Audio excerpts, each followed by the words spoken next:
Hello, BookTube, and welcome back to the Future History Project and our continuing biography of Isaac Asimov.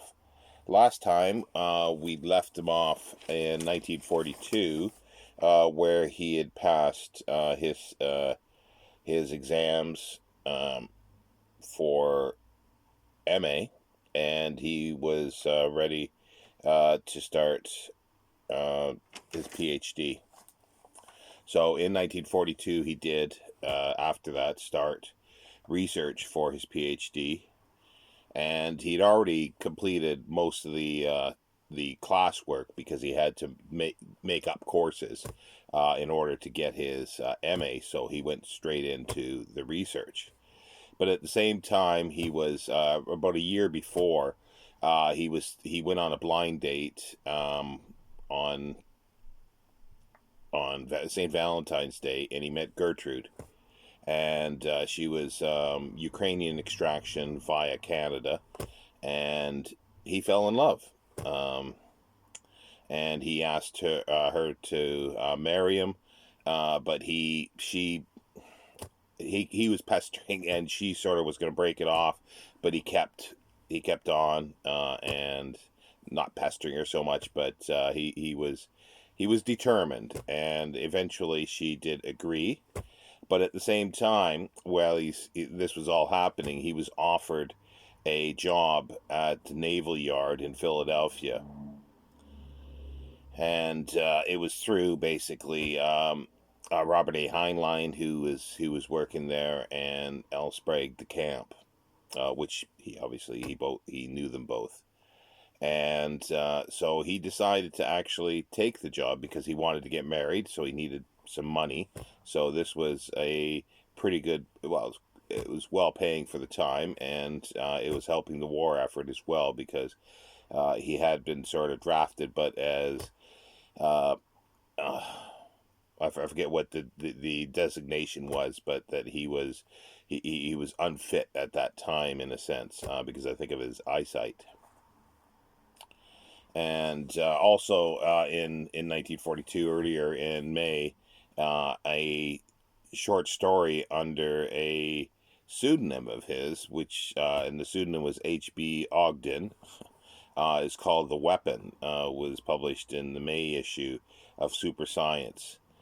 And Asimov had completely forgot about this because he don't know why they gave a pseudonym for him there, but it's reprinted in his autobiography, and I don't know if it's reprinted anywhere else, but it's reprinted in the autobiography. It's an interesting little story. Um,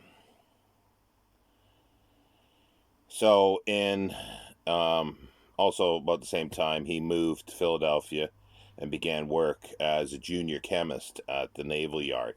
He rented a room in a house, and he worked 7 days a week, or sorry, 6 days a week, and they had Sundays off. So as soon as quitting time on Saturday, he would go to New York and be with. Well, he'd first go to his parents' place, change, and then on to see Gertrude. And then he'd return. He'd spend the day with Gertrude, and then return Sunday evening. And they had finalized that the wedding was going to be set for July. So he got, and from the Naval Yard he got 8 days off to get married, and he was married in Gertrude's parents' apartment by a rabbi. He wanted to get it done quickly, and there was a few complications that they had to have a non-relative as a witness, so they went out in the hall and grabbed basically the first person that came along. And there's a little story where the person needed a hat, had to wear a hat to do this, and he didn't have a hat since he was indoors.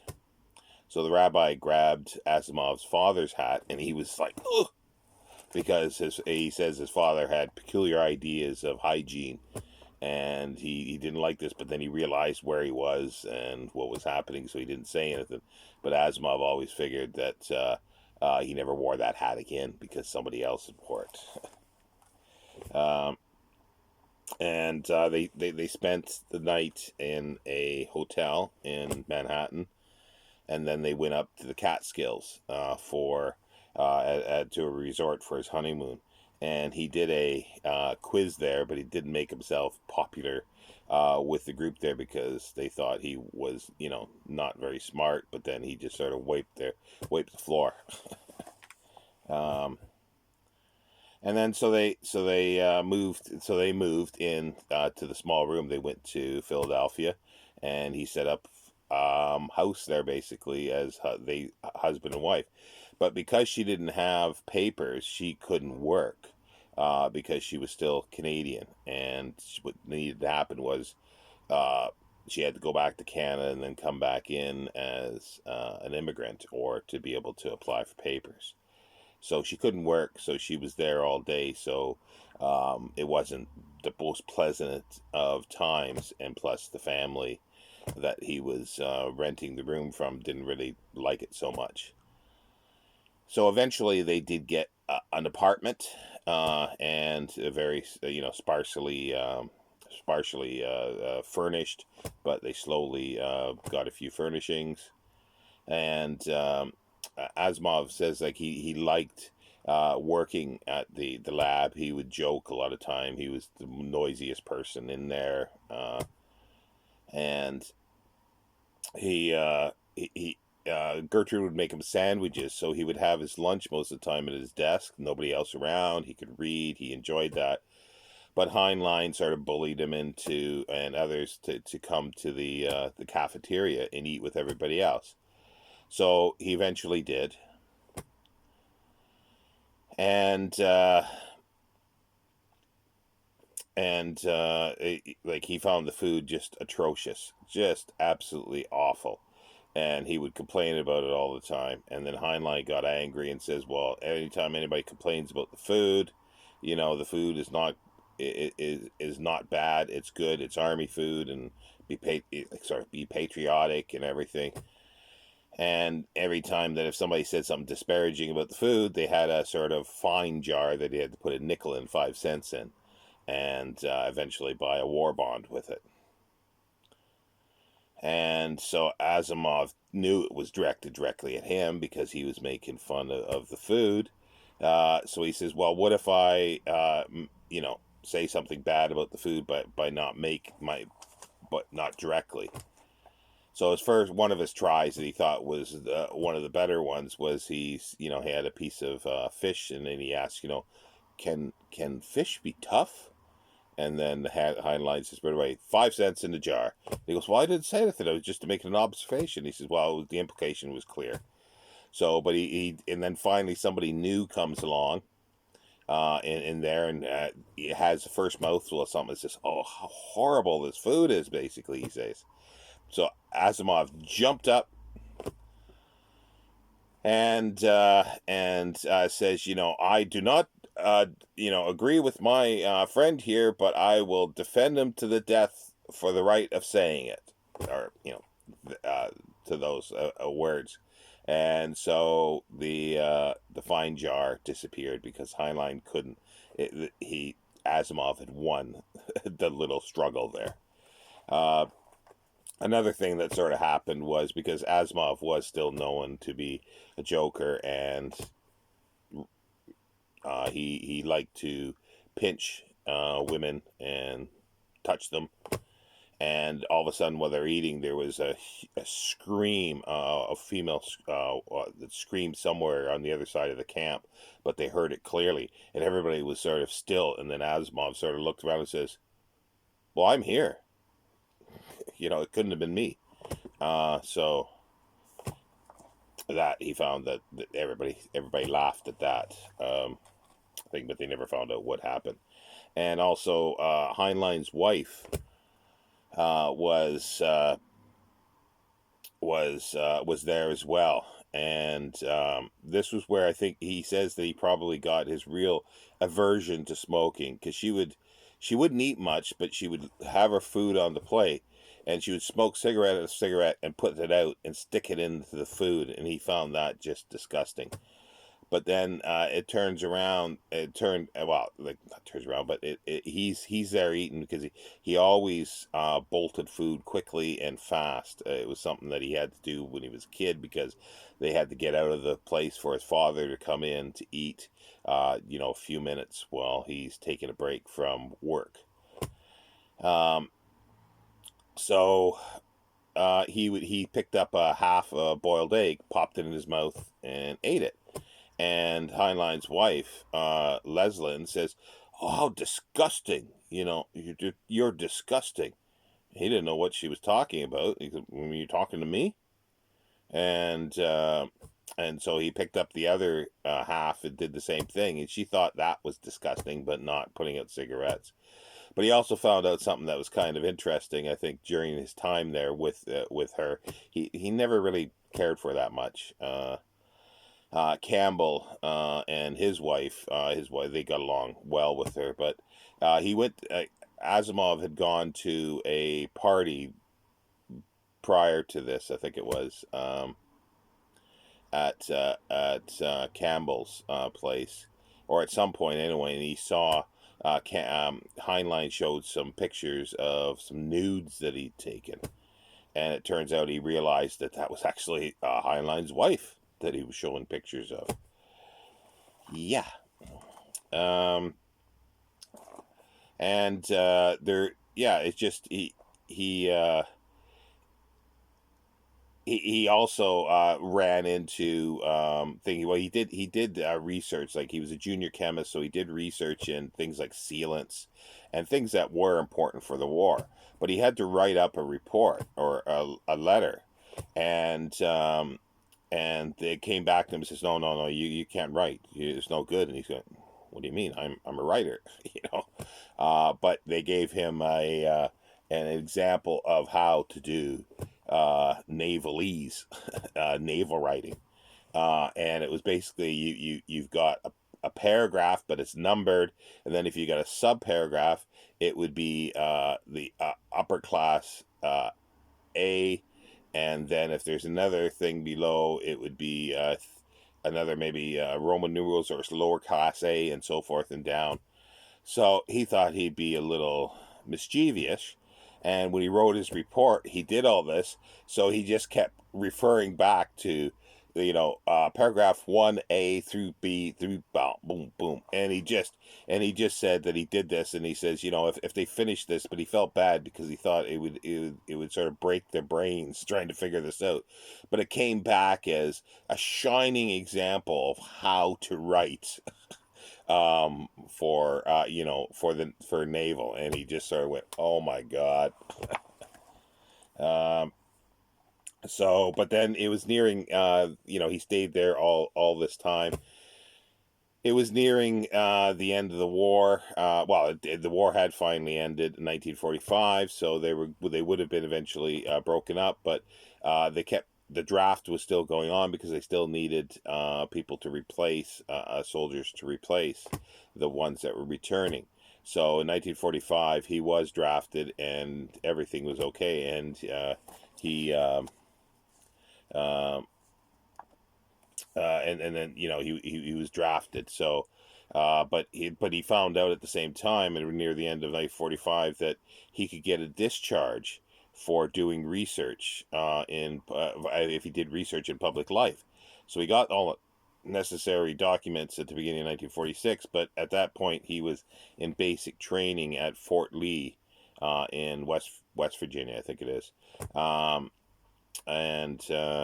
And then he wanted to finish that, but he was sent on temporary assignment to the Pacific in Operation Crossroads, which would have been the atomic bomb testings at the Bikini Islands, the Marshall Islands.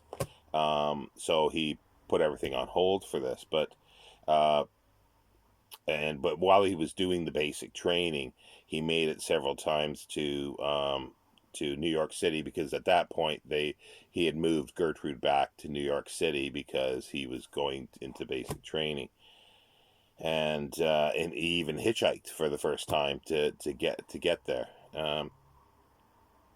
And at some point, he was, while he was at the fort going out and stuff like that, he was tempted to be unfaithful, but he says he never was at that time. Um, and then they were being sent off to Hawaii, so they had a 4 day train ride to San Francisco, and he remembers it as being good and fun. Um, and because there was others there, and every stop they would make, he would buy the newspapers and read them. But he didn't stray very far. He was always concerned about leaving the train, but he had others there to help him if he got lost. Um, and also there was an officer that was talking about that he was a science fiction fan. So and others sort of knew who Asimov was, but he didn't. This officer didn't. So Asimov started quizzing him on, who his favorite author was, and the guy said, his officer said it was Asimov, and then Asimov revealed who he was. The officer hated him, did not like him for that, held it against him. But Asimov says, luckily, nothing came of it. Like he never reprised anything back to him. There was no reprisal for that. And then on March 9th, 1946, they set sail for Hawaii aboard the President Hayes. And it was 6 days, and Asimov sort of said it was not a luxury liner, so it was a bit rough. And while in Hawaii, they were stationed there, and they're waiting to go to Bikini to do research, and um, they were sort of doing other things, and he did some tests, and he scored really high on intelligence tests and everything, but he was still like he was just a private, and uh, like he couldn't do sort of certain things. He was like left-footed and that kind of thing, and they just finally said, just leave Asimov alone, because they realized he was smart, and they couldn't really figure out how he was, and later how he was. He was just a private, but he's so intelligent, and he's got these degrees. So he never went to officer school, at least that time. And but he, while in Waikiki, he visited the Dole plant, uh, with pineapples, and apparently they had a faucet in there, in the reception room, that you could get pure pineapple juice. And Asimov availed himself of several glasses, several amounts of it, and he says it was the best that he'd ever tasted. And he went to the USO in Honolulu, and they were singing "God Bless America." Asimov hated the song, and he didn't stand or sing it, so he was accused of being unpatriotic. But he said that he said, if you don't know the difference between patriotism and standing up and singing a bad song, then that doesn't show your patriotism. So he was ruffling feathers again, as he usually did. But he also got a letter in from Gertrude, saying, because all that time he was getting his pay was being sent to Gertrude in New York, and she said that they had stopped it, saying that he had been discharged. Like he put in his papers, but because he was on temporary assignment, as far as he knew, the way the papers were stated, that it was on hold. So they investigated this, and because he had applied for this and he was up for discharge, the Army decided, okay, well, they're not going to send them on the temporary assignment, send them back to Fort Lee. And so that's what happened. And he missed, like, there was a bit of a delay, so he was lucky, like by a few days or less than a week, he missed getting to the Bikini Islands, where he says, like, who knows what happened. He could have got leukemia and died in later life because of the radiation. So um, So he does the return journey. He goes to San Francisco and then on the train, but there was no other uh, people on the train, like other army buddies and that. So he didn't stray very far from the train because he was afraid he'd get lost. Um, and then finally on July 18th, 1946. Um, uh, yeah, so came through, and and then they get at this point he was seeing Campbell and talking about starting writing again, and in September, 1946 he registered again at Columbia, and started his PhD research again, and I think that's where we'll end it. Yes, we'll end it there for this week, and we'll see you next week. Take care, BookTube.